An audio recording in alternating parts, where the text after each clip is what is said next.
to file an impeachment against your brother.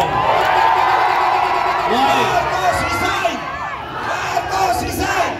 Marcos resign! If Marcos resign! Tumahimik ka kayo, ingay-ingay ninyo. Nagsasalita si tatay dito. Birthday ko ngayon, ako ang ano ngayon.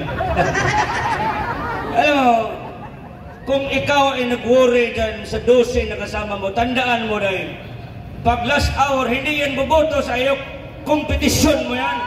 Kaming mga Pilipino ang maglagay sa iyo. Kaya hindi pag-convince, not unless you file an impeachment complaint against the President of the Republic of America. You know, that's how simple it is. You cannot, hindi, huwag niyo na kaming lukuhin. Hindi na kami mga bobo, marunong na ako mag-English eh. At hindi ako nakapag-aral doon sa Harvard, wala kami pera, 75 lang grado ko. Wala, hindi naman ako nag-ano. Kaya sabi ko, kayo mga taga Manila, naglakad-lakad ako doon. Sabi ko, medyo tahimik na mga, alam mo niya mga pulis, mag-rally kami dito. Kaya wala lang mga lumulong ko. Pero ito, bago ako mag-uwi ng Mindanao, sigurado yung page ko, may mag-ano naman sa ngayon. Andito mga pulis kasama namin. Sir, if you, during my speech, I had once a speech for the PNP, I told them, during my presidency, sabi ko, I will do my best to the war against the drug.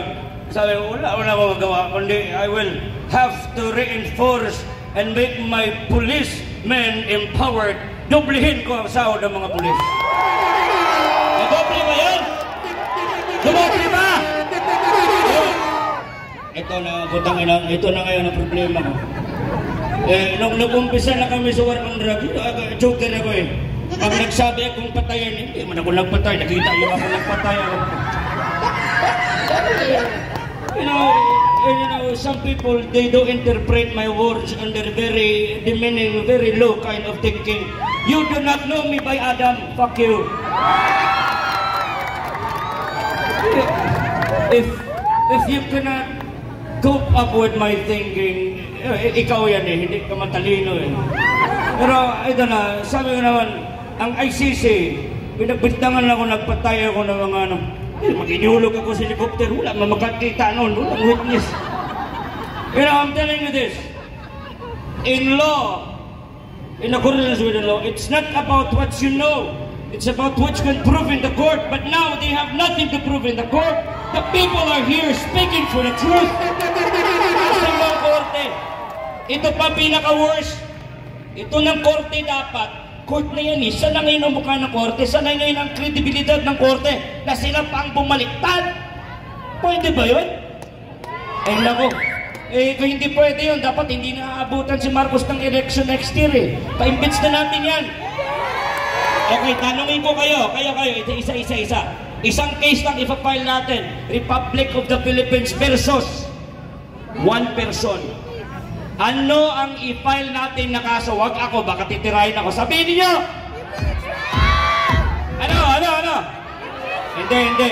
As I told you, it's not about what you know, it's about what you can prove in the court. But what we can prove, if we don't have evidence, we have to challenge him. Drug test here! Bakit ayaw niya magpa-drug test? Sabi niya. Bongbong, President Bongbong, anong gawin natin sa mga drug na hindi? Babahala kayo, tuloy-tuloy lang kayo dyan. Basta tuloy-tuloy lang kayo. Aabot na din kayo namin.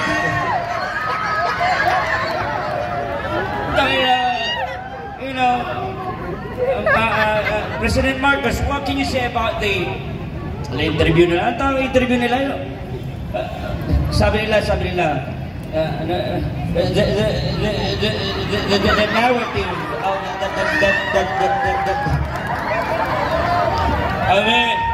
kumpiyansa kami sa alyansang ito dahil ang ito si Manny Pacquiao ng Bukidnon. Ito sa langganin po si Manny Pacquiao.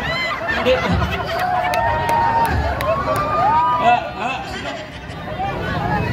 Itong Gobernador Bong Revilla. Ito si Erwin Tulfo, Laking Davao. Ay naku. Gusto niya ng presidente na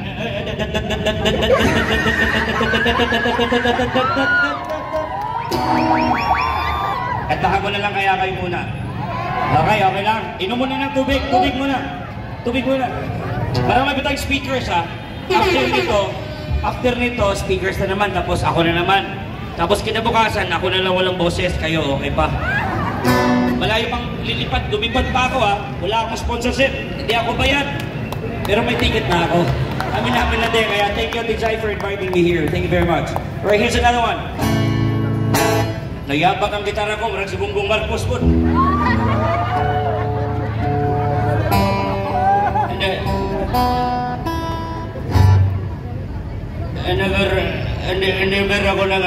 I never said na mag-Marcos ako. Pag nagnakaw uli yan, bahala kayo.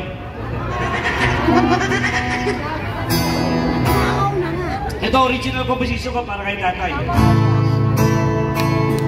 Masakit yung daliri ko para sa tatay. Ito na. Sa nagbigay ng sticker ko, salamat ako. Sinulat ko ito katang to noong 2016 pag panalo agad ni tatay.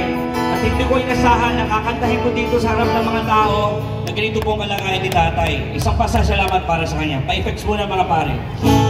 Kaibigan, kababayan, kamusta ang bayan ko? Sinilangan.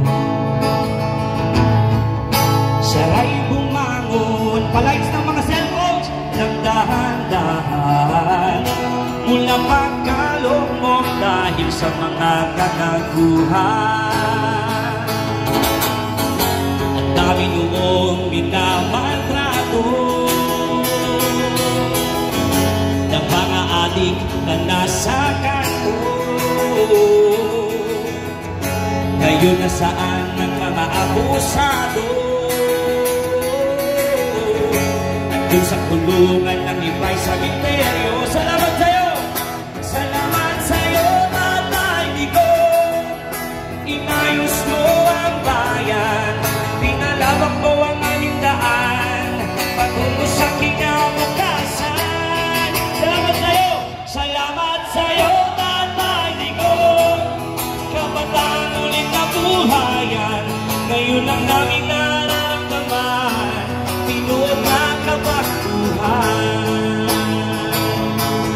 Ipauli na ang among tatay, uli na tayo. Isik kang isa kang buhay na bayani. Mabuhay si Tatay Digong! Maraming salamat sa inyong lahat. Mag-charge na kayo. Okay, thank you very much. Ako'y babalik mamaya. Okay, tawagin yung partner natin. Thank you, thank you. Mula sa Sarangani, palakpakan po natin muli!